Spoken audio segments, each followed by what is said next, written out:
জন্য আমি আল্লাহ এমন জান্নাত বানিয়েছি যেই জান্নাত পৃথিবীর কোনো চোখ দেখে নাই, যেই জান্নাতের ধ্বনি আওয়াজ পৃথিবীর কোনো কান শোনে নাই। কই শুধুমাত্র তা না, মানুষ হরেক রকম কল্পনা করতে পারে, চিন্তা করতে পারে, স্বপ্ন দেখতে পারে, কিন্তু আমি আল্লাহ এমন জান্নাত বানাইলাম কই ওয়ালা খতর আলা কলবি বাশার, পৃথিবীর কোনো মানুষ সেই জান্নাতের সুখ শান্তির কল্পনাও করতে পারে না। এমন জান্নাত আমি আমার বান্দাদেরকে দিব। কোন সেই বান্দারা যারা দুনিয়াতে আমাকে রব মেনেছে, আমার ইবাদত বন্দেগী করেছে, আমার পরিচয় লাভ করেছে, আমার হুকুম আহকামগুলি পালন করেছে, যারা আমি আল্লাহ রব্বুল আলামিনকে রব মেনেছে, আমার রাসূলকে নবী মেনে তাকে অনুসরণ করেছে। আল্লাহ রব্বুল আলামিন বলেন তাদের জন্য জান্নাত, জান্নাতের সুখের কোনো সীমানা নাই। আবার আমার ভাইরা খেয়াল করতে হবে যে আল্লাহ এত সুন্দর জান্নাত বানিয়েছেন, জান্নাতের কোনো তুলনা হয় না। সেই আল্লাহ যে জাহান্নাম বানিয়েছেন, সেই জাহান্নামের শাস্তির মাত্রারও কিন্তু কোনো তুলনা হবে না। জোরে কোন ঠিক কিনা? জান্নাতের মধ্যে যেমন সুখ আছে, জাহান্নামের মধ্যে কিন্তু মাত্রাতিরিক্ত ওই রকম দুঃখও আছে। কথা বলুন ঠিক কিনা? জান্নাত আল্লাহ বানিয়েছেন সুখ দ্বারা ভরে, আবার জাহান্নাম বানিয়েছেন দুঃখ দ্বারা ভরে। জান্নাতকে আল্লাহ স্টেপে স্টেপে তৈরি করছে, ধাপে ধাপে। কই প্রথমটার চাইতে দ্বিতীয়টার মধ্যে সুখ শান্তি বেশি। প্রথমটার মধ্যে কি পরিমাণ সুখ সেটা আমরা বলতে পারবো না, কিন্তু আল্লাহ রব্বুল আলামিন তার সম্মান অনুযায়ী জান্নাতকে বানাইছে। কিন্তু রাসূল বলেন একটার চাইতে আরেকটার মর্যাদা গুণগত মান অনেক বেশি। কই এইভাবে প্রথমটার চাইতে দ্বিতীয়টা, দ্বিতীয়টার চাইতে তৃতীয়টা, তৃতীয়টার চাইতে চতুর্থ, এইভাবে যেতে যেতে আল্লাহ রাসূল বলেন সবচাইতে সুখ শান্তি আর আরাম আয়েশ আর সবচাইতে সুন্দর যে জান্নাত, সেই জান্নাতের নাম হলো জান্নাতুল ফিরদাউস। রাসূল বলেন আল্লাহর কাছে যখন জান্নাত চাইবা তখন আল্লাহর কাছে জান্নাতুল ফিরদাউস কামনা করবা। কেন? কয় আল্লাহর কাছে সবচাইতে দামিটা চাও, আল্লাহ আমাদেরকেও জান্নাতুল ফিরদাউসের মেহমান বানাক। জোরে কোন আমিন। এটা হলো জান্নাত। আবার জাহান্নামের ক্ষেত্রে আল্লাহ তাআলার সম্মান অনুযায়ী আযাব, দুঃখ, কষ্ট, জোরে বলেন আছে না নাই? আল্লাহ যেমন শাদীদ, ওই রকম আল্লাহ তাআলা সেই জাহান্নামকে কঠিন শাস্তির মাধ্যমে তৈরি করেছেন। রাসূল বলেন সবার উপরের চাইতে তার নিচেরটার মধ্যে শাস্তির পরিমাণ আরো বেশি, তার নিচেরটার মধ্যে শাস্তির পরিমাণ আরো বেশি, এর নিচেরটার মধ্যে শাস্তির পরিমাণ আরো বেশি। এভাবে যেতে যেতে সবচেয়ে নিচের ফ্লোরের যেই জাহান্নাম, আল্লাহ রাসূল বলেন সেই জাহান্নামের শাস্তি হলো সবচেয়ে মারাত্মক। কই সেখানে পৃথিবীর এক শ্রেণীর মানুষের প্রবেশ করতে হবে। হযরত আবু হুরায়রা রাদিয়াল্লাহু তাআলা আনহু থেকে বর্ণনা, তাফসীর ইবনে কাসীরের মধ্যে এসেছে জাহান্নামের সবচেয়ে নিচের যেই লেভেলটা, সেই জায়গার মধ্যে হযরত আবু হুরায়রা বলেন কতগুলি ঘর আছে, যেই ঘরের অনেকগুলি দরজা আছে। আল্লাহর রাসূল সাল্লাল্লাহু আলাইহি ওয়াসাল্লাম বলেন সেই ঘরগুলির মধ্যে আল্লাহ রব্বুল আলামিনের পক্ষ থেকে নির্ধারিত পৃথিবীর কিছু মানুষকে নিক্ষেপ করা হবে। কই তাদের শাস্তির ধরন কেমন হবে? কই সেই ঘরের নিচ থেকেও আগুন দেওয়া হবে, উপর থেকেও আগুন দেওয়া হবে, কই চতুর্দিক থেকে আগুন দিয়ে জ্বালানো হবে। আর সেই আগুনের ঘরে আল্লাহ রব্বুল আলামিন তার পৃথিবীর কিছু মানুষকে নিক্ষেপ করে দিবেন। আল্লাহর রাসূল বলেন এদের জাহান্নামের শাস্তি হবে সবচেয়ে বেশি করুণ। রাসূল বলেন সেখানে একদল পাপী মানুষের জায়গা হবে। সাহাবায়ে কেরাম বলেন ইয়া রাসূলুল্লাহ সেখানে কারা প্রবেশ করবে? রাসূল বলেন সেখানে প্রবেশ করবে দুনিয়াতে যারা নেফাকি নিয়ে ঘোরাফেরা করে, যারা দুনিয়ার মুনাফিক মার্কা মানুষ। আল্লাহর রাসূল বলেন সেই কঠিন আযাবের জায়গাটার মধ্যে পৃথিবীর মুনাফিকরা প্রবেশ করবে। জোরে কোন নাউজুবিল্লাহ। কারা প্রবেশ করবে? জোরে কোন? মুনাফিক। আল্লাহ রাব্বুল আলামিন কোরআনে বলে দিয়েছেন, ইন্নাল মুনাফিকিনা ফিদ দারকিল আসফালি মিনান নার। ও পৃথিবীবাসী শুনে রাখো, নিশ্চয়ই জাহান্নামের সবচেয়ে নিকৃষ্ট স্থানে মুনাফিকরা যাবে। মুনাফিকদের অবস্থান হবে জাহান্নামের সবচেয়ে নিম্ন লেভেলে, যেখানে শাস্তির পরিমাণ সবচেয়ে বেশি। কেমন শাস্তি দেওয়া হবে আল্লাহর রাসূল জানায়া দিলেন।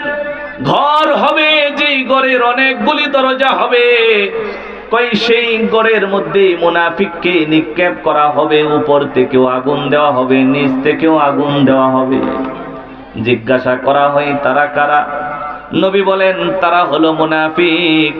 সাহাবায়ে কেরাম আরজ করলেন, ইয়া রাসূলুল্লাহ, মুনাফিক তো বুঝলাম, কিন্তু কিভাবে বুঝবো দুনিয়ার মধ্যে কে মুনাফিক কে মুনাফিক না?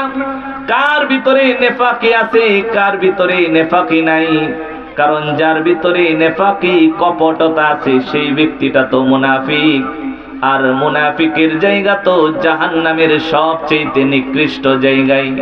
কাফিরের জায়গাও মুনাফিকের মতো নিকৃষ্ট হবে না। আবু জাহেল, আবু লাহাব, উতবা, শাইবা যারা আল্লাহর রাসূলের সাথে বিরোধিতা করেছে কাফের নাম দিয়ে, কই সেই সমস্ত কাফেরের জায়গাও জাহান্নামে হবে। কিন্তু আব্দুল্লাহ ইবনে উবাইয়ের মতো যারা মুসলমানদের সাথে মিলে থেকে মুসলমানদের সাথে দুশমনি করেছে, যখন আবু বকরের সাথে দেখা হয়েছে, হযরতে আবু বকরকে বলেছে, আবু বকর ভাই, আমি তো আপনাদের সাথে আছি। আপনারা যেমন মুহাম্মদকে নবী মানেন, আমরাও তো মুহাম্মদকে নবী মানি। আপনারাও যেই কিবলার দিকে মুখ করে নামাজ পড়েন, আমরাও তো সেই কিবলার দিকে নামাজ পড়ি। যখন ওমরের সাথে দেখা হয়েছে, হযরতে ওমরকে সান্ত্বনা দিয়ে বলেছে, ভাই ওমর, আপনার দলের সাথেই আমরা মিলে আছি। আপনারা যেমন আল্লাহর রাসূলের অনুসরণ করেন, ইতাআত করেন, আমরাও নবীর অনুসরণ করি, ইতাআত করি। আবার যখন আবু জাহেলের সঙ্গে সাক্ষাৎ হয়, বলে, ও ভাই আবু জাহেল, আমরা তো প্রকৃতপক্ষে তোমাদের দলেই আছি, কিন্তু আবু বকর আর ওমরকে তো সামান্য একটু ধোঁকা দিয়ে সান্ত্বনা দিয়ে। আমার ভাই, যুগে যুগে এই ধরনের মুনাফিক আছে পৃথিবীতে, যার কাছে সব কিছু ঠিক। যখন আবু বকরের সঙ্গে দেখা হয় তখন বলে, আবু বকর ভাই, আমি আপনাদের দলে আছি। আবার যখন আবু জাহেলের সঙ্গে দেখা হয় তখন আবু জাহেলকে বলে, ভাই আমি আপনাদের সঙ্গে আছি। আল্লাহর রাসূল বলেন, আবু জাহেলও জাহান্নামে যাবে, আবু লাহাবও জাহান্নামে যাবে, উতবাও জাহান্নামে যাবে, শাইবাও জাহান্নামে যাবে। কিন্তু তাদের জাহান্নামের চাইতে আরো কঠিন পরিস্থিতি যেই জায়গাটার হবে, সেই জায়গাটার মধ্যে যারা যাবে তারা হলো দুনিয়ার মধ্যে যারা মুনাফিক ছিল। কারণ ইসলামের যুগে যুগে যারা ইসলামের ক্ষতি করেছে, কাফেররা কাফের পরিচয়ে ততখানি ক্ষতি করতে পারে নাই যতখানি ক্ষতি মুসলমানদের মুনাফিকরা করেছে। জোরে বলুন ঠিক না? কাফেররা ক্ষতি করতে পারে নাই, মুনাফিকদের মাধ্যমে ইসলামের সবচেয়ে বেশি ক্ষতি হয়েছে। কথা বলুন ঠিক না? বলেন, সেই ক্যাটাগরির মুনাফিক এখনো সমাজে আছে? বলেন, আরো জোরে বলেন, আছে না? না। কই মুনাফিকদের জায়গা কোথায়? কই ইন্নাল মুনাফিকিনা ফিদ দারকিল আসফালি মিনান নার। কই জাহান্নামের সবচেয়ে নিকৃষ্ট জায়গাটা যেটা, সেখানেই মুনাফিকদের যেতে হবে। কাফেরদের চাইতেও আরো নিকৃষ্ট স্থানে যারা যাবে তারা হলো মুনাফিক। বলেন, মুনাফিক থেকে আমাদের বাঁচার দরকার। জোরে বলেন, আছে না? আরো জোরে কোন আছে না? সাহাবায়ে কেরাম তো অতিষ্ঠ হয়ে গেছে। আহা, রাসূলের কাছে চলে আসছে, বলি, ইয়া রাসূলুল্লাহ, এত ভয়ানক শাস্তি যাদের। রাসূল, আপনি তাদের পরিচয় তাড়াতাড়ি আমাদেরকে দেন। নবী গো, যদি আমার ভিতরে নেফাকি চলে আসে তাহলে তো উপায় নাই।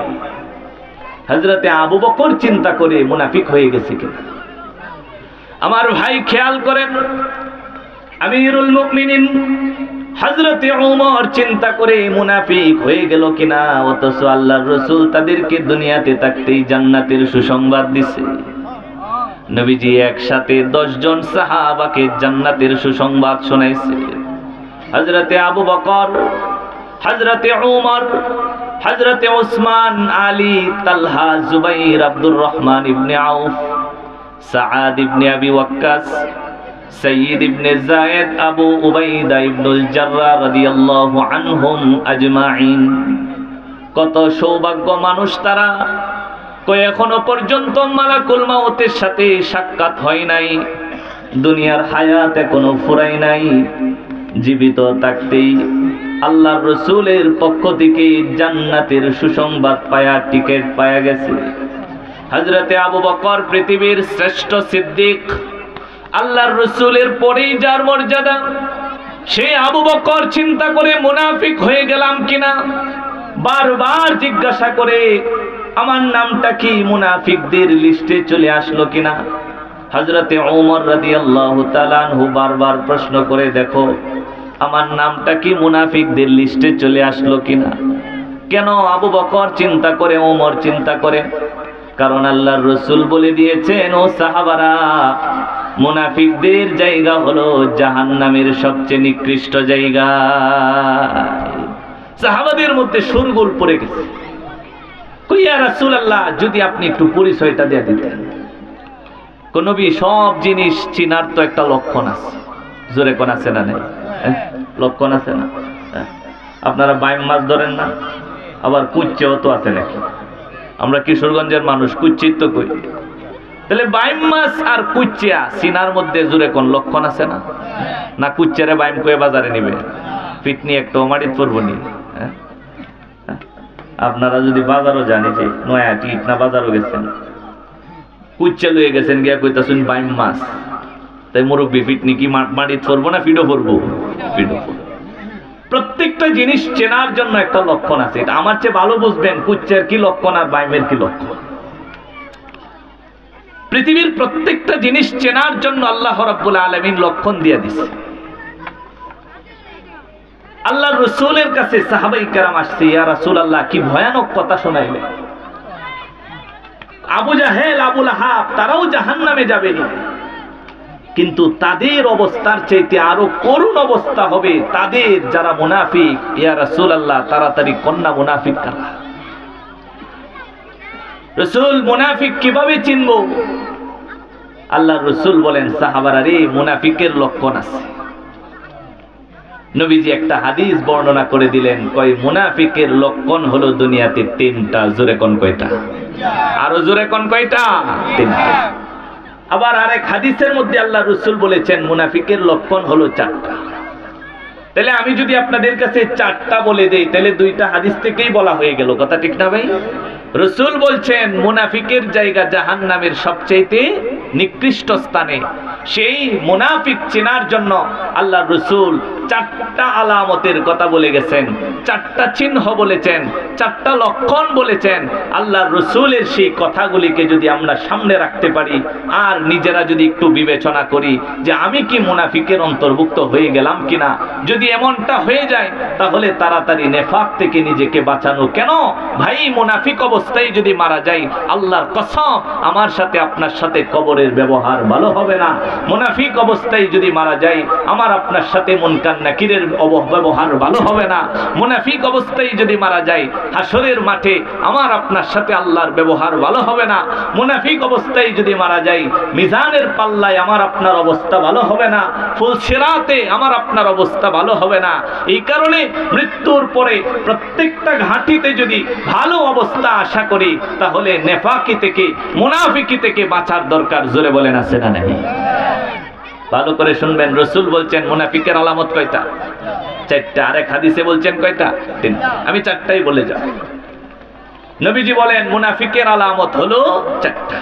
একটু খেয়াল করবেন, আমি আপনাদেরকে এই চারটা আলামত একেবারে মুখস্থ করায় যাব ইনশাআল্লাহ।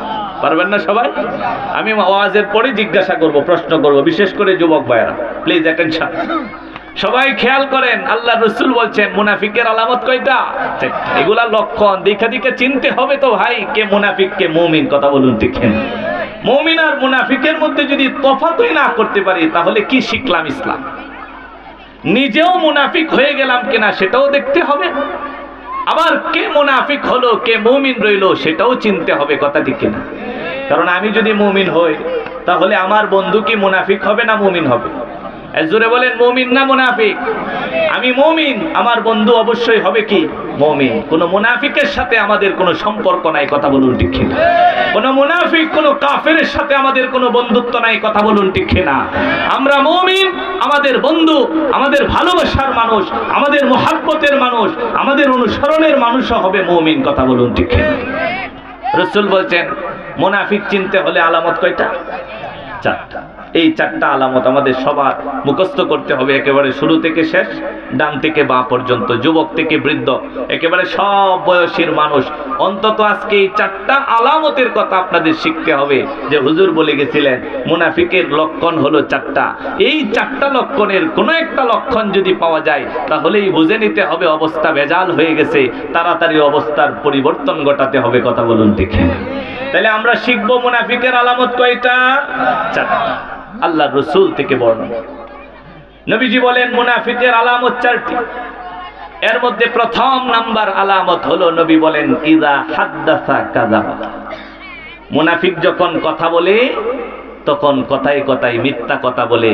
জোরে বলেন, এরকম কথায় কথায় মিথ্যা বলে এমন মানুষ সমাজে আছে না নেই? আরো জোরে কোন আছে না? না। তার মানে বোঝা যায় সমাজে মুনাফিকেরও সংখ্যা আছে, কথা বলুন ঠিক। রাসূল বলছেন মুনাফিকের লক্ষণ কি? কথায় কথায় মিথ্যা। আমরাই তো কথায় কথায় মিথ্যা। নিজের দিকে তাকান, নিজের উপর একটু চর্চা করেন, চিন্তা করেন, আত্মসমালোচনা করেন। কেমন রাসূলের উম্মত আমরা। নবীজি 63 বছর জীবন কাটিয়ে গেছেন এই পৃথিবীতেই তো নাকি, না অন্য কোন গ্রহে? এই পৃথিবীতে রাসূল 63 বছর ছিলেন। 63 বছরের জীবনে কোনোদিন একটা মিথ্যা কথা বলে নাই, কোনোদিন একটা মিথ্যা কথার ভান পর্যন্ত রাসূল করেন নাই। আর আমার আপনার 25, 30, 40 বছর হায়াত। কই হুজুর অবস্থা এত করুণ হয়েছে, কই সকালবেলা ঘুম ভাঙে মিথ্যা কথা বলে, আবার রাত্রিবেলা বিছানাতে শুইতে যায় মিথ্যা কথা বলে, কথা বলুন ঠিক না? সকাল দিন আমার শুরু হচ্ছে মিথ্যা দিয়ে, রাত্র শুরু হচ্ছে মিথ্যা দিয়ে। বলেন কেমন নবীর উম্মত আর উম্মত হিসেবে আমাদের আচরণ কেমন? রাসূল বলেন মুনাফিকের লক্ষণ হলো ইযা হাদ্দাসা কাযাবা। মুনাফিক যখন কথা বলে কথায় কথায় মিথ্যা কথা বলে। নবী বলেন সাহাবারা যখন দেখবা কোনো মানুষ কথা বলতে গেলেই মিথ্যা কথা বলে, বুঝে নিবা তার ভিতরে নেফাকি আছে, সে মুনাফিকদের দলভুক্ত হয়ে গেছে। সাহাবায়ে কেরাম সতর্ক হয়ে গেলেন, কথা বললে মিথ্যা বলা যাবে না। এই কারণে জীবনী খুঁজে দেখেন হযরতে আবু বকর রাদিয়াল্লাহু তাআলা আনহু কোনদিন মিথ্যা কথা বলেন নাই। কেন? কারণ নবী বলছে মিথ্যা বলা মুনাফিকের স্বভাব। মুমিন কখনো মিথ্যা বলতে পারে না। হযরতে আবু বকর সিদ্দিক রাদিয়াল্লাহু তাআলা আনহু জীবদ্দশায় মিথ্যা বলতেন না। কেন? নবী বলছে মিথ্যা হলো মুনাফিকের কাজ। হযরতে ওমর মিথ্যা বলতেন না। সাহাবায়ে কেরাম নবী থেকে শিখলেন, অবস্থা যত কঠিনই দাঁড়াক না কেন মিথ্যা বলা যাবে না। কেন? নবী বলছেন আসসিদকু ইউনজিকা ওয়াল কিযবু ইউহলিক। কয় মিথ্যা তোমাকে ধ্বংস করবে, সত্য তোমাকে আলোর রাস্তা, সঠিক মুক্তির রাস্তা দেখিয়ে দিবে।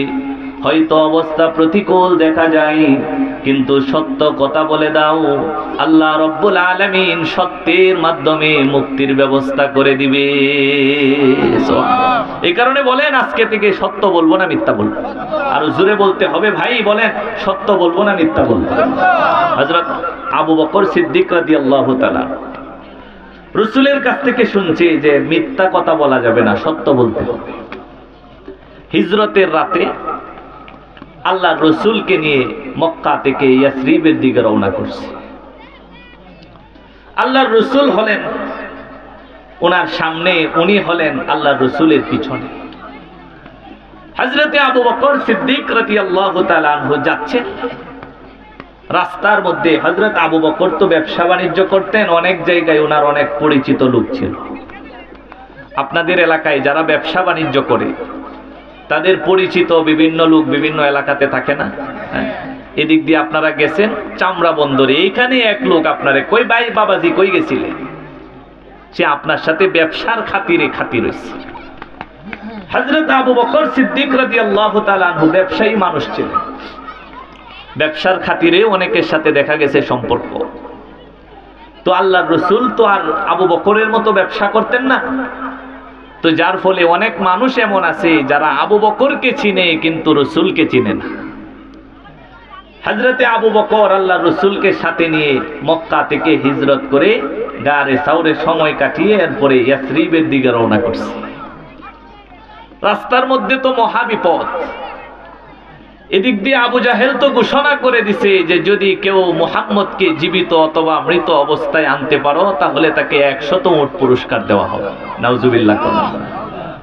মানুষেরা পঙ্গপালের মতো ছোটাছুটি আরম্ভ করে দিছে, মুহাম্মদকে আনতে হবে জীবিত কিংবা মৃত। জোরে বলেন জীবিত কিংবা মৃত। বলেন মুহাম্মদের যেদিন কেউ ছিল না সেদিনও একজন ছিল, জোরে বলেন তিনি কে? আল্লাহ যাকে হেফাজত করে তার বিন্দু পরিমাণ ক্ষতি করার সাধ্য পৃথিবীর কারো কাছে। হযরতে আবু বকর গোপনে গোপনে আল্লাহ রসুলকে নিয়ে চলছে। কখনো নবীর সামনে যায়, কখনো নবীজির ডানে, কখনো বামে, কখনো পিছনে। সব সময় একটা আতঙ্ক ওনার মধ্যে কাজ করছে, না জানি কোন সময় কে আল্লাহ রসুলের উপর আক্রমণ করে। গারে সাউরের কথা তো আপনারা শুনেছেন। আল্লাহ রসুল প্রবেশের আগেই আবু বকর বলছেন, ইয়া রাসূলুল্লাহ আপনি অপেক্ষা করুন, আমি একটু জায়গাটা প্রস্তুত করি। নিজের গায়ের জামা টুকরো টুকরো করে সাউরের গুহার যে ছিদ্রগুলা এগুলো একটা একটা করে বন্ধ করে নিজে আগে ভিতরে গেলেন। এরপরে রসুলকে ডাকলেন, ইয়া রাসূলুল্লাহ, ইয়া হাবিবাল্লাহ এখন আসেন। নিজের উরুর মধ্যে বালিশ বানায়া রসুলকে শুয়াইছেন। সেই আবু বকর আল্লাহ রসুলকে নিয়ে যাচ্ছেন, আল্লাহ রসুলের কাছ থেকে শুনছেন সত্য মানুষকে মুক্তি দেয়, মিথ্যা মানুষকে ধ্বংস করে। সব সময় সত্য কথা বলে রাস্তায় যাচ্ছেন। এক লোক আবু বকরকে চিনে, রসুলকে চিনে না। তো সামনে আসছে, আয়েশা বলতেছে, ও ভাই আবু বকর যাচ্ছেন কোথায়? কই একটু ইয়াসরিবের দিকে যাচ্ছি। ভালো কথা, যা জিজ্ঞেস করছে তাই তো উত্তর দিছে, কথা ঠিক না ভাই? তো লোকটা জিজ্ঞেস করছে, আপনারে তো চিনলাম, আপনার সাথের লোকটাকে? সুবহানাল্লাহ কইবেন না? আপনাকে তো চিনলাম, আপনার সাথের লোকটা কে? হযরত আবু বকর চিন্তা করছে, এখন যদি বলি উনি মুহাম্মাদুর রাসূলুল্লাহ সাল্লাল্লাহু আলাইহি ওয়াসাল্লাম, তাহলে বিপদ কি বাড়বো না কমবো? জোরে বলেন, বাড়বো না কমবো? তো আবার সত্যই তো বলতে হবে, কারণ আবু বকর তো মিথ্যা বলার লোক না। তো জিজ্ঞাসা করছে, আবু বকর আপনাকে তো চিনলাম, সাথের লোকটাকে? তো হযরত আবু বকর সিদ্দিক রাদিয়াল্লাহু তাআলা আনহু একটা সত্য জবাব দিচ্ছে। কই আমাকে তো চিনলাম, আমি আবু বকর। কই আমার সাথে যে লোকটা উনি আমাকে রাস্তা দেখায়। সুবহানাল্লাহ কই না? বুঝছেন নাই কথা? কই আমি আবু বকর আর আমার সাথে যিনি, ইনি আমাকে রাস্তা দেখায়। ভাই কিসের রাস্তা? লোকটা বুঝছে যে উনি মনে হয় ইয়াসরিবের রাস্তা দেখায়া দেখায়া আবু বকরকে নিতেছে, আর আবু বকর বুঝাইছে উনি আমাকে জান্নাতের রাস্তা দেখায়া জান্নাতের দিকে আগায় নিতেছে। জোরে কন্না সুবহানাল্লাহ। চিন্তা করছেন সাহাবায়ে কেরামরে কি এলেম আল্লাহ ডাইলে দিচ্ছে। হযরতে আবু বকর মিথ্যা বলে নাই। হযরত আবু বকর বুঝালেন উনি তো আমাকে রাস্তা দেখান, সিরাতে মুস্তাকিমের রাস্তাটা উনি আমাকে ধরায়া দেন। কেন? কারণ আমি তো সোনার মানুষ ছিলাম না, আমি আবু বকর জাহিলি জামানার মানুষ ছিলাম। আমাকে সোনার মানুষ বানিয়েছে মুহাম্মাদুর রাসূলুল্লাহ সাল্লাল্লাহু আলাইহি ওয়াসাল্লাম। জান্নাতের রাস্তা উনি আমাকে দেখিয়েছেন। আমার রাসূল বলেছেন, আস-সিদকু ইউনজিকা ওয়াল কিযবু ইউহলিক। সত্য তোমাকে মুক্তির রাস্তা খুঁজে দিবে, মিথ্যা তোমাকে ধ্বংস করে দিবে। সাহাবায়ে কেরাম মিথ্যা ছেড়ে দিয়েছে, কোনদিন সাহাবীরা মিথ্যা বলে নাই। ফাঁসির কাষ্টে দাঁড়িয়েও সাহাবায়ে কেরাম সত্য কথা বলে গেছে। জালেম বাদশার সামনে দাঁড়ায়ও সাহাবায়ে কেরাম সত্য বলে গেছে। কেন? কারণ সত্য রসুলের স্বভাব। যার ভিতরে সত্য কথার স্বভাব নাই, নবীর আদর্শ অনুসরণ ওই মানুষটার মধ্যে না। এই কারণে নয়াহাটির মুসলমান খেয়াল করুন, আমার আপনার মুসলমানিত্বের দিনটা শুরু হবে সত্য দিয়ে। রাত্রিবেলা বিছানায় যাব সত্য কথা বলে, সত্য আমার আপনার মুক্তির ব্যবস্থা করে দিবে, মিথ্যা আমাকে আপনাকে ধ্বংস করে দিবে। সত্য যত তিতাই হোক সত্যই বলা লাগবে, মিথ্যা যত মিঠাই হোক মিথ্যা বলা যাবে না। কেন? সত্য বলা নবীর আদর্শ, আর মিথ্যা বলা হলো মুনাফিকের স্বভাব। মুনাফিকের জায়গা জাহান্নামের সবচেয়ে নিকৃষ্ট জায়গায়। আমার রাসূল কখনো মিথ্যা বলতেন না, সাহাবায়ে কেরাম মিথ্যা বলতেন না। আমি উম্মতে মুহাম্মদী হয়ে কিভাবে মিথ্যা কথা বলি? এই কারণে আজকে থেকে ওয়াদা করতে হবে, মুনাফিকের স্বভাব ছেড়ে দিব, মুমিনের স্বভাব গ্রহণ করব। আজকে থেকে প্রত্যেকটা কথা হবে সত্য কথা, প্রত্যেকটা কথা হবে বাস্তব কথা। কেন? কারণ সত্য আপনার মুক্তির রাস্তা মিলাবে। আর মিথ্যা যদি বলে দেন, সত্যিকারের অর্থে যদি চিন্তা করেন, পৃথিবীর কোনো মানুষ যদি একটা মিথ্যা কথা বলে বাঁচার জন্য, তাহলে সেই একটা মিথ্যা কথাকে বাস্তব বানানোর জন্য সঙ্গে আরো 10টা মিথ্যা কথা জোড়া দিতে হয়। জোরে কোন ঠিক? সকালবেলা বাজারে গেছি, কমনে ফোন দিছে বিয়াইসা, ও কিও বিয়াই কই আছো? প্রথম কথাই কি জিজ্ঞেসে, কিও ভাই কই আছো? আপনি আছেন ইটনা বাজারে, আপনি কইছেন আমি তো মিডাম হই। জোরে কোন কি কইছেন? মিডাম যে কইছেন এটা কি সত্য না মিথ্যা? এই কথা বলা লাগবে, এটা সত্য না মিথ্যা? কয়টা মিথ্যা বলছেন? একটা। এরপরের কথা জিজ্ঞেসি, কেন লাগি গেছো? আগে জিজ্ঞেসেন কই আসুন, আপনি কইছেন মিডাম হই, আসুন কই? তো প্রথমটা মিথ্যা বলছেন না, পরে যখন জিজ্ঞেস করছে কেন লাগি গেছো, এখন আরেকটা মিথ্যা কথা কইতে হইব কি হইব না? এমন করলা গো আরেক কই না যে, হ্যাঁ তো আইছিলাম একজনের লয়ে দেখা করার লাগে। মিথ্যা কয়টা হইছে জোরে বলতে হইব? 2টা। এরপরে জিজ্ঞেস করলো তে কোন সময় গেলা? পরে আপনি কইছেন বেশাব ঘুমের তো উঠি আয় পড়ছি। তাহলে মিথ্যা কয়টা রইল? 3টা। এরপরে জিজ্ঞেস করলো তাহলে হ্যাঁ আইবেন কোন সময়? তো আরে আয়াম তো জোরের নামাজ পড়ি আয় পড়। মিথ্যা কি একটা রইল না 4টে হয়ে গেছে? তাহলে এইভাবে যতগুলি প্রশ্ন এই মিটামইন কেন্দ্র হইব, ততগুলি মিথ্যা কথা নতুন করে আবিষ্কার করে বলতে হইব কি হইব না? তাহলে একটা মিথ্যা কথারে বাঁচাইতে গিয়া আরো সাথে 10টা মিথ্যা কথা বলা লাগে। কথা বলুন ঠিক কিনা? আমার ভাই রাসূল বলছেন মিথ্যা হলো কবিরা গুনাহ।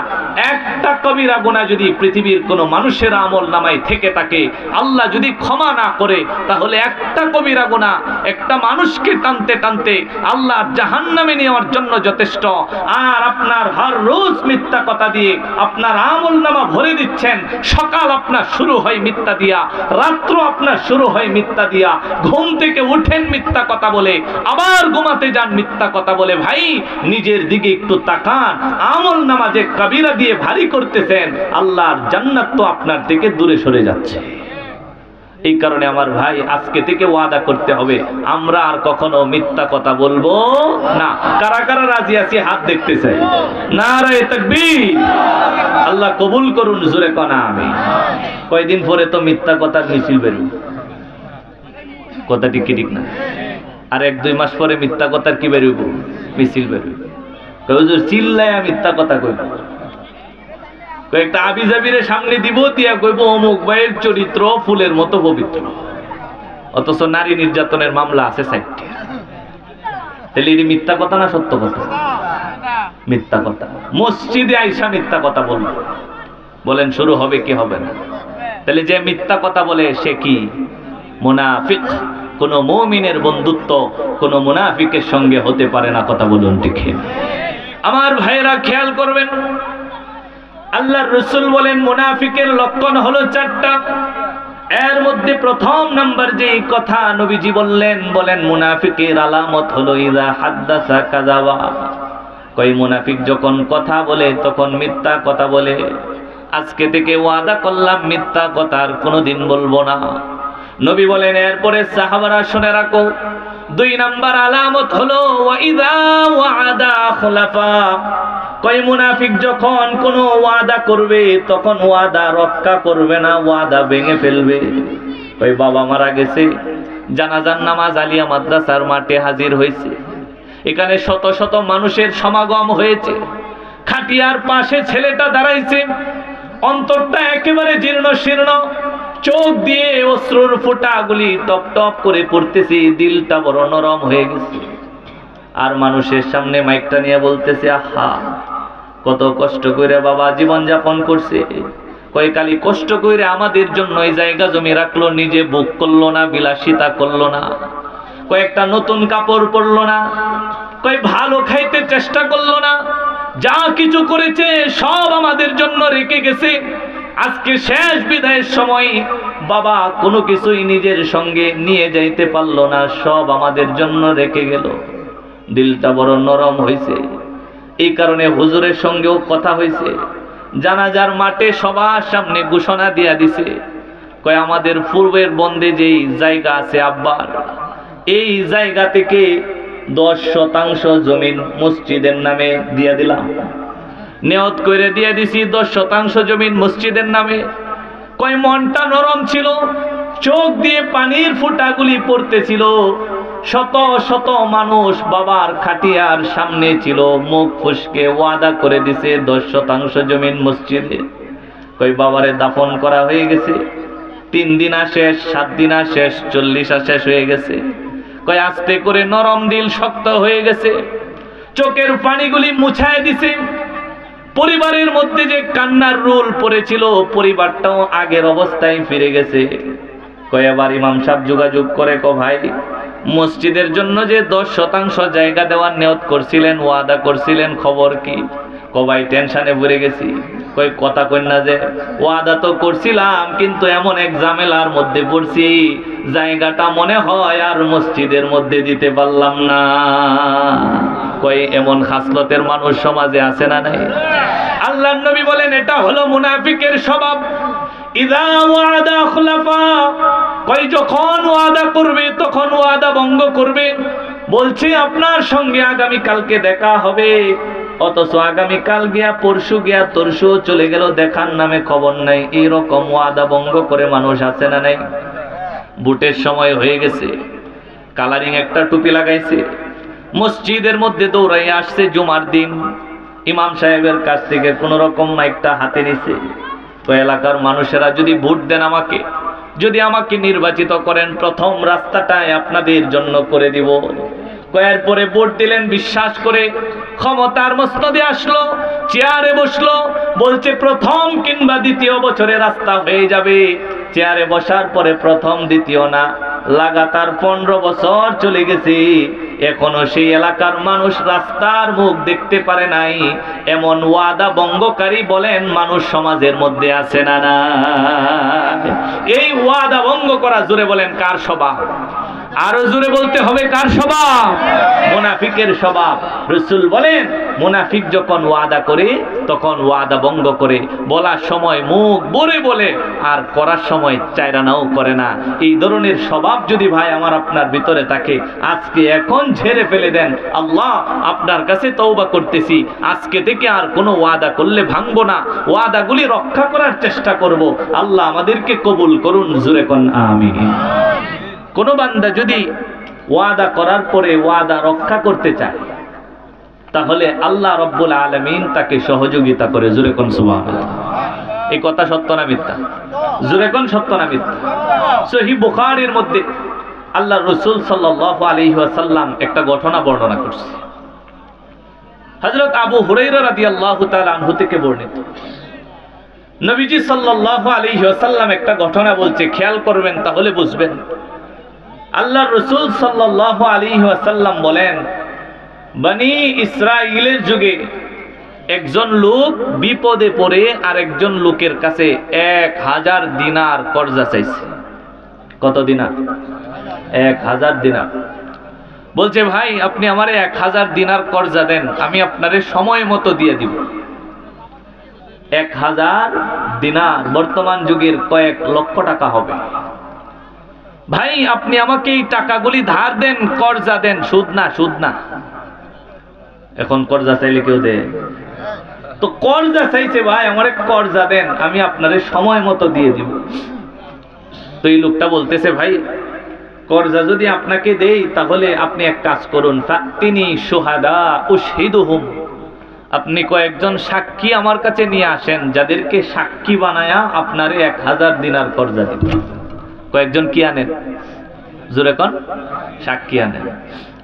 তো এই লোকটা বুদ্ধি কাটায় বলছে, ভাই কাফা বিল্লাহি শাহিদা, আল্লাহই তো সবচেয়ে বড় সাক্ষী। কথা কইন ঠিক না? তো এই লোকটা চিন্তা করছে, আসলে আল্লাহর চাইতে বড় সাক্ষী কি পৃথিবীতে আছে? তো বলছে, ঠিক আছে ভাই, সাক্ষী হিসেবে আল্লাহ তাআলাই যথেষ্ট, আপনি বলছেন আমি মানলাম। তিনি কাফিলা, তাহলে একজন কাফিল নিয়ে আসেন, যে আপনার পক্ষ থেকে গ্যারান্টার হবে, আপনি যদি টাকাটা সময় মতো দিতে না পারেন তাহলে সে পরিশোধ করে দিবে, জামিনদার। তো লোকটা বুদ্ধি কাটায় আবার বলছে, কাফা বিল্লাহি কাফিলা, আল্লাহই তো সবচেয়ে বড় কফিল। তো ওই লোকটা মাইনে নিছে, ঠিক আছে ভাই, আপনি আল্লাহরে সাক্ষী মানছেন, আমিও মানলাম। আপনি আল্লাহরে কাফিল মানছেন, নিরাপত্তাদাতা মানছেন, জামিনদার বানাইছেন, আমিও মানলাম। এই নেন আপনারে 1000 দিনার আমি কর্জা দিলাম, ওই সময় মতো আপনি আমারে টাকাটা পৌঁছায় দিবেন। রাসূলের হাদিসের ঘটনা। এই লোকটা 1000 দিনার সাথে করে নিয়ে সমুদ্র পথে জাহাজে সফর করে নিজের প্রয়োজনীয় ঠিকানায় চলে গেছে। খেয়াল করবেন, ওই ঠিকানায় যাওয়ার পরে যেই কাজের জন্য টাকাটা আনছিল, ওই কাজে টাকাটা খরচ করে ফেলছে। যেই সময়টা দেওয়া ছিল যে ভাই ওই তারিখে আপনি টাকাটা আমাকে পরিশোধ করবেন, এই তারিখ আসার আগেই এই লোকটা টাকাটার বন্দোবস্ত করছে, কইরে 1000 দিনার একসাথে জমা করছে, মিলাইছে। মিলায়া ঠিক তারিখ মতো সে ওই লঞ্চের ঘাটে আইসা দাঁড়ায় রয়েছে, একটা লঞ্চে উঠবে, আর এই পাওনাদারের ঠিকানায় আইসা তাকে 1000 দিনার তাকে আপন ঠিকানায় সময় মতো তার হাতে পৌঁছায় দিবে। সুবহানাল্লাহ। ভাই বলেন, সে যে ওয়াদাটা করছিল তার নিয়তটা ভালো না খারাপ? নিয়ত ভালো। কোন বান্দা যদি ওয়াদা পূরণ করার চেষ্টা করে, আল্লাহ তাআলা তার জন্য সহযোগিতা করে। এই বান্দা খাঁটি নিয়ত নিয়া যে সময় মতো যেন আমার ভাই টাকাটা পেয়ে যায়, এই কারণে সময় মতো এসে লঞ্চ ঘাটে টাকাটা একটা ঝুলিতে বাইন্ধা এরপরে অপেক্ষা করতেছে, একটা লঞ্চ আসবে, সে সেখানে আরোহণ করে ঠিকানায় যাবে, আর পাওনাদার ভাইয়ের হাতে সময় মতো পাওনাটা বুঝাইয়া দিবে। কিন্তু ঘটনাক্রমে সেই দিন একটা জাহাজও ছাড়লো না, সে আর উঠতেও পারলো না, আর ঠিকানায় গিয়া পাওনাদারকে টাকাটা বুঝাইতেও পারলো না। নিয়তটা ভালো ছিল না খারাপ? নিয়ত। এই কারণে দাঁড়ায় রয়েছে। যেই মাত্র বুঝছে যে আজকে আর কোনো লঞ্চ ছাড়বে না, ওই সময়ে নদীর মধ্যে তাকায়া দেখে একটা কাঠের এরকম খণ্ড, একটা ছোট কাঠের টুকরা সমুদ্রের মধ্যে ভাসতেছে আর ঢেউ খেলতেছে। এই বান্দাটা এই কাঠের টুকরাটারে উঠায়া নিজের কাছে নিছে। আল্লাহর রাসূল বলেন, এরপরে সেই কাঠের টুকরাটারে ছিদ্র করছে। কতটুকু ছিদ্র কইরা? নবী বলেন, এর মধ্যে তার 1000 দিনারটাকে রাখছে। রাখার পরে ফাজাজ্জাজা, ওই কাঠের টুকরাটার উপরে লেপ দেয়া দিছে, দেয়া কবচ যেইভাবে মানুষ ফিল আপ করে ফেলে, রাসূল বলেন ওইভাবে উপর দিক দিয়া কাঠের টুকরাটারে ফিল আপ করে ভিতরে 1000 দিনার আর একটা চিঠি লিখছে ওই পাওনাদার বরাবর, যে ভাই আমি চেষ্টা করেছিলাম আজকের সময় মতো আপনার পাওনাটা আপনার হাতে বুঝায় দেওয়ার জন্য, কিন্তু ভাই লঞ্চ ঘাটে দাঁড়ায় থেকেও কোনো লঞ্চ আমি আজকে পেলাম না, যার দরুন আপনার ঠিকানায় আমি পৌঁছতে পারলাম না। যদি আপনি এই আমানতটা পেয়ে থাকেন তাহলে দয়া করে অনুগ্রহ করে আপনি এটা গ্রহণ করে নেবেন। এইভাবে একটা পত্র লিখে সঙ্গে 1000 দিনার কাঠের টুকরার ভিতরে ভরে, এরপরে আল্লাহ রাব্বুল আলামিনের উপর তাওয়াক্কুল করে সেই কাঠের টুকরাটা সমুদ্রের মধ্যে নিক্ষেপ করলো, আর আল্লাহকে বলে দিল, রব্বুল আলামিন আমি যেদিন তার কাছে কর্জা চেয়েছিলাম সে আমাকে বলছিল সাক্ষী আনার জন্য, আমি তোমাকে সাক্ষী বানাইছিলাম। সে আমাকে বলছিল একজন জামিনদার আনার জন্য, আমি তোমাকে জামিনদার বানাইছিলাম। রব্বুল আলামিন আজকে এই কাঠের টুকরা সমুদ্রে ফালায়া আমি তোমারে আমানতদার বানাইলাম। আর হুজুরে কন্যা সুবহানাল্লাহ। এই বান্দা কাঠের টুকরাটা সমুদ্রে ফালায় দিচ্ছে। আল্লাহর রাসূল বলেন কাঠের টুকরাটা সমুদ্রের পানির ভিতরে ডুবে গেছে। সমুদ্রের ঢেউয়ে উলট পালট হয়ে কাঠের টুকরাটা আপন ঠিকানায় যাওয়া আরম্ভ করেছে। লোকটার লঞ্চ পেল না, ঠিকানায় ফিরে গেছে। কিন্তু টেনশন, কাঠের টুকরা যে পৌঁছবে তার তো কোনো নিশ্চয়তা নাই। কেন? কারণ অনেক সময় জাহাজই নিজ ঠিকানায় যেতে পারে না, এলোমেলো হয়ে যায়। আর মাঝি চারা, নাবিক চারা কাঠের টুকরা পন্নিরে পৌঁছবে না। আমার ভাই আল্লাহকে সাক্ষী বানালেন, আল্লাহকে জামিনদার বানালেন, আর কাঠের টুকরা সমুদ্রে ফেলাবার সময় আল্লাহকে আমানতদার বানালেন। আল্লাহকে এত বড় দায়িত্ব দিলেন রব্বুল আলামিন, আপনাকে আমানতদার বানালাম, আমি আপন ঠিকানায় ফিরে গেলাম। আল্লাহর রাসূল বলেন, লোকটা শহরে চলে গেল। যাওয়ার পরে আবার 1000 দিনার গুছাতে লাগলো। কেন? কারণ তার বিশ্বাস কাঠের টুকরা তো পাওনাদারের কাছে পৌঁছাটা অসম্ভব প্রায়। সুতরাং তার পাওনা তো 2 দিন আগ পিছ হলেও বুঝায় দেওয়া দরকার। এটাই তো ইমানদারের পরিচয়। মুনাফিক ওয়াদা করলে খেলাফ করে, মুমিন কখনো ওয়াদার খেলাফ করতে পারে না। কথা বলুন ঠিক কিনা? নবী বলেন, লোকটা শহরে চলে গেল, আবার 1000 দিনার গুছালো, সময় মতো আবার লঞ্চ ঘাটের মধ্যে চলে আসলো, সঙ্গে 1000 দিনার আনলো। আবার লঞ্চের জন্য অপেক্ষা করলো কয়েকদিন পর। কিন্তু যেই দিন কাঠের টুকরাটা সমুদ্রে ফেলেছিল, আল্লাহর রাসূল বলেন সেই দিনে পাওনাদারও তার লঞ্চ ঘাটে গিয়েছিল, যেখানে এসে লঞ্চ দাঁড়াবে।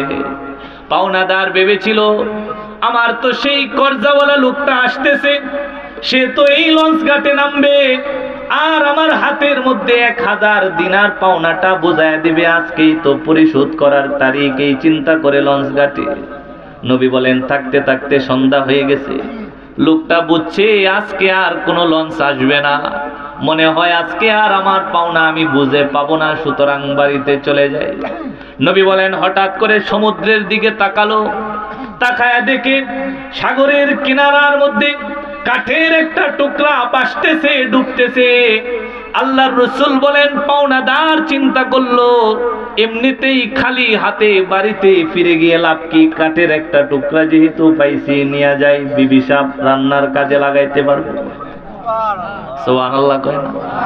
কয় বিবি সাহেব রান্নার কাজে লাকড়ি হিসেবে লাগাতে পারবে, কাঠের টুকরা নিয়ে চলে যায়। আল্লাহর নবী বলেন, লোকটা কাঠের টুকরা উঠাইছে, বাড়িতে নিয়ে গেছে। নবী বলেন, বিবি সাহেব বলছে এটাকে মাঝখান দিয়ে টুকরা করে দাও।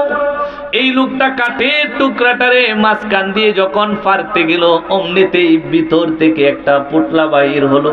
আল্লাহু আকবার কয় না?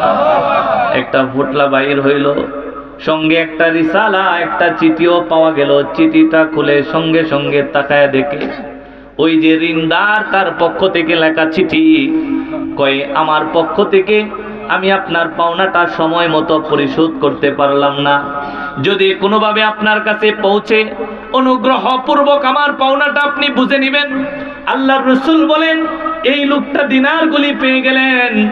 আর পরদিন সময় মতো ওই লোকটা আবার লঞ্চের ঘাটে এসে নামলেন। নবী বললেন, ওই লোকের সঙ্গে দেখা 1000 দিনারের পুটলি তার হাতের মধ্যে দিয়ে দিছে।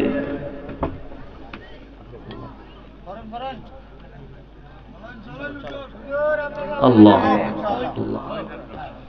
আল্লাহ কবুল করুন, জোরে কোন আমিন। আল্লাহর রাসূল বলেন, এই পুটলাটা তার হাতের মধ্যে দিয়ে দিছে।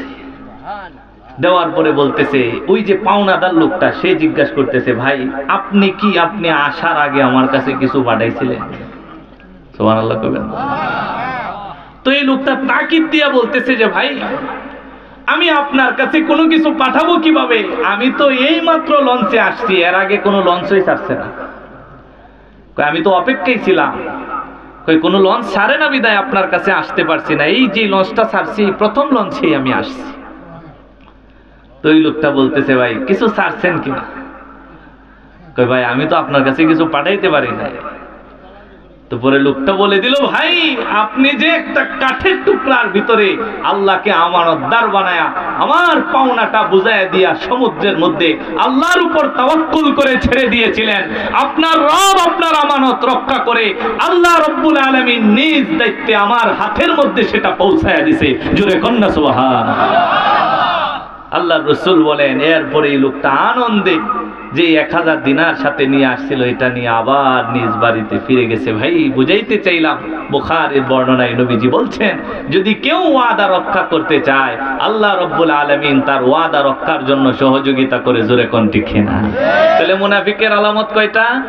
4টা। এর মধ্যে 1 নাম্বার, কথা বললে মিথ্যা কথা বলে। 2 নাম্বার, মুনাফিক যখন ওয়াদা করে তখন ওয়াদা ভঙ্গ করে।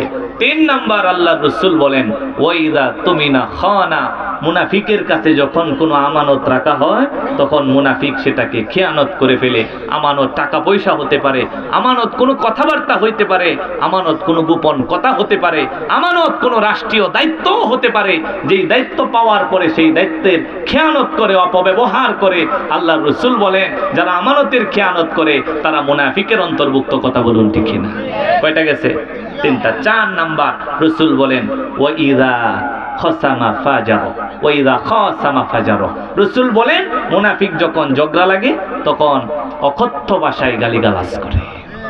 আমার ভাই কয়টা বলছি? 4টা। আমার হুজুর চলে আসছে, আমি ছেড়ে দিচ্ছি। 1 নাম্বার, মুনাফিক কথা বললে কি বলে? মিথ্যা বলে। 2 নাম্বার, ওয়াদা করলে ভেঙে ফেলে। 3 নাম্বার, আমানত রাখা হলে খেয়ানত করে। আর ঝগড়া লাগলে অকথ্য ভাষায়, হ্যাঁ আমরা কই খারিস্তা ভাষায় গালিগালাজ করে, হ্যাঁ খারিস্তা ভাষায় বোকাবাদ্য করে। এই 4টা হলো কার লক্ষণ? জোরে কোন? মুনাফিকের। 1 নাম্বার, কথা বললে মিথ্যা বলে। 2 নাম্বার, ওয়াদা করলে ভঙ্গ করে। 3 নাম্বার, আমানত রাখা হলে খেয়ানত করে। 4 নাম্বার, ঝগড়া লাগলে গালিগালাজ করে, নষ্ট কথা বলে। তাহলে আজকে থেকে এই 4টা জিনিস থেকে আমরা নিজেকে বাঁচাবো। সবাই রাজি আছি না ইনশাআল্লাহ? আজকে থেকে মিথ্যা বলবো না, ওয়াদা করলে ভাঙবো না, আমানত রাখা হলে কারো আমানতের খেয়ানত করব না, ঝগড়া লাগলে অকথ্য ভাষায় কাউকে গালি দিব না। আল্লাহ রাব্বুল আলামিন আমাদের সবাইকে